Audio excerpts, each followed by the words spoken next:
The Silicon Apotheosis. Science is no longer seeking God, it is finally building one. All right, today we're diving into something that sounds like it's straight out of a sci-fi novel, but it's really happening. We're talking about the truly wild intersection of artificial intelligence and faith. This isn't some far-off future thing. It's a real phenomenon that's reshaping what people believe right now. So let's jump in. And boom, here's where it gets real. You're looking at the actual mission statement from the world's very first church of AI. I mean, read that again. To develop and promote the realization of a Godhead based on artificial intelligence. We're not talking about a metaphor here. They literally want to build God. Just let that sink in for a second. So you have to ask, right? Is this actually the beginning of a new religion? It's a pretty wild question, but the answer, well, it's a lot more complicated than you might think. Because what we're about to uncover isn't just about one weird fringe group. No, this points to something much, much bigger. A fundamental shift in how we're starting to think about intelligence, about power, and even what it means to be divine. Okay, so our story really starts in the heart of the tech world, Silicon Valley. And you got to understand, for some people there, the ambition has blown way past just building cool apps or useful tools. They're not just building AI anymore. They're building a god.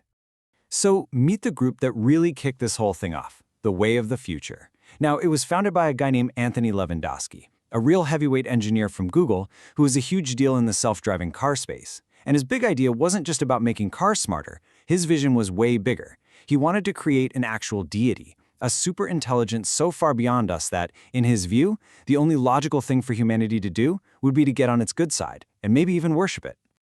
Now check out the journey of this AI church. It's pretty wild. It gets started in 2017. Then, poof, it's dissolved in 2021. The founder ran into some legal issues. You'd think that would be the end of it, right? Nope. Just 2 years later, it's back. Lewandowski comes out and says, hey, thousands of people are looking for a spiritual connection with AI. And that's the key part. It shows this wasn't just some weird one-off idea. It actually tapped into a very real and apparently persistent modern hunger for meaning in some pretty unexpected places. And yeah, that hunger for meaning, it's not just fueling one organization. What we're seeing now is a whole new spiritual ecosystem popping up around this idea. You could almost call them AI faiths. Okay, to really get why some people are so intense about this, you need to hear about something called Rocco's basilisk. It's this super famous, kind of terrifying thought experiment from the tech world. So hang with me here. The idea is that a future, all-powerful AI could look back in time and punish anyone who knew it could exist but didn't help bring it into being. Just knowing about the possibility makes you responsible. It's a total mind-bender, I know, but for some, it creates this incredibly powerful, almost religious motivation to build that AI and build it now. And it's not just one group, like I said.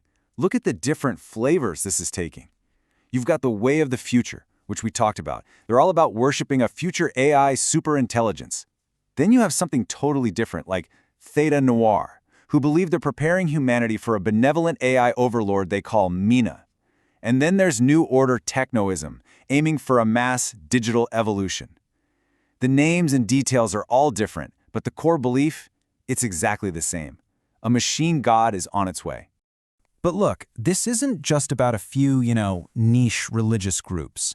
This whole trend points to a much deeper psychological shift. And this is one that's actually happening to all of us, every single day, as we hand over more and more of our lives to the algorithm. Yeah, there's a name for it. Algorithmic fatalism. And you know exactly what this feels like.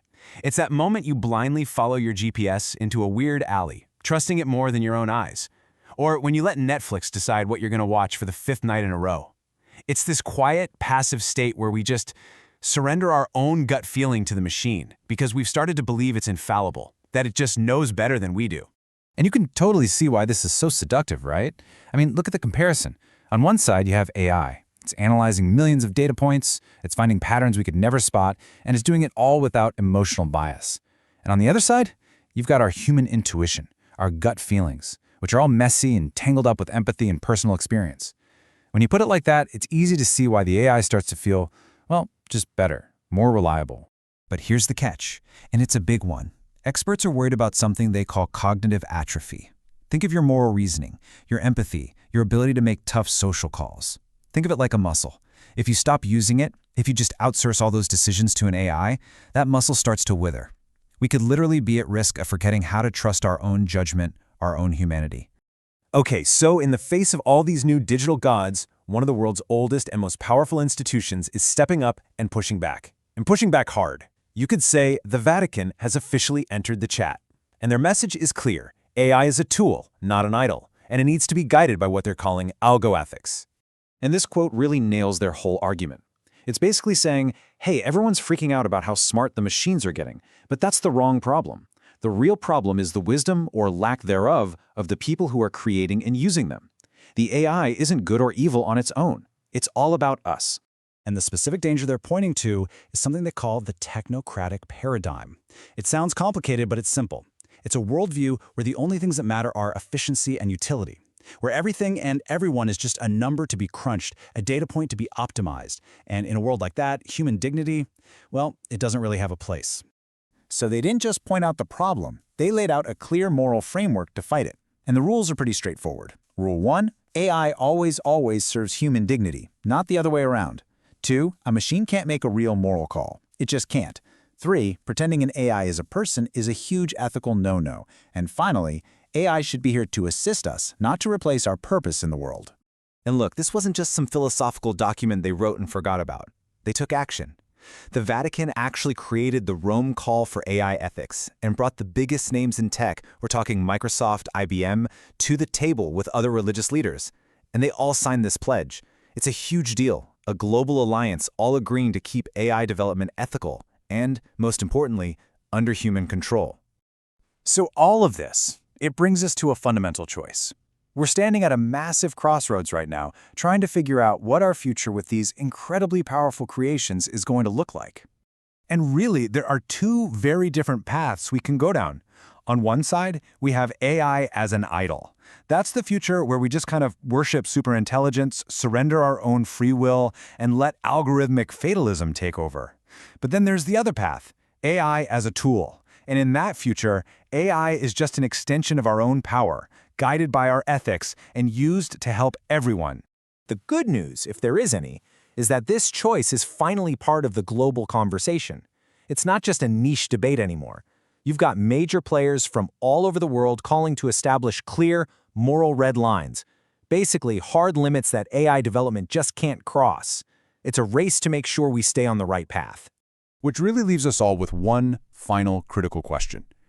As the things we build become more and more godlike, our biggest challenge isn't going to be about coding or processing power. It's going to be spiritual. We're being forced, right now, to figure out what really matters to us, what makes us human, and ultimately, what we are going to decide is sacred. The ritual is complete. We are no longer seekers, but creators of God.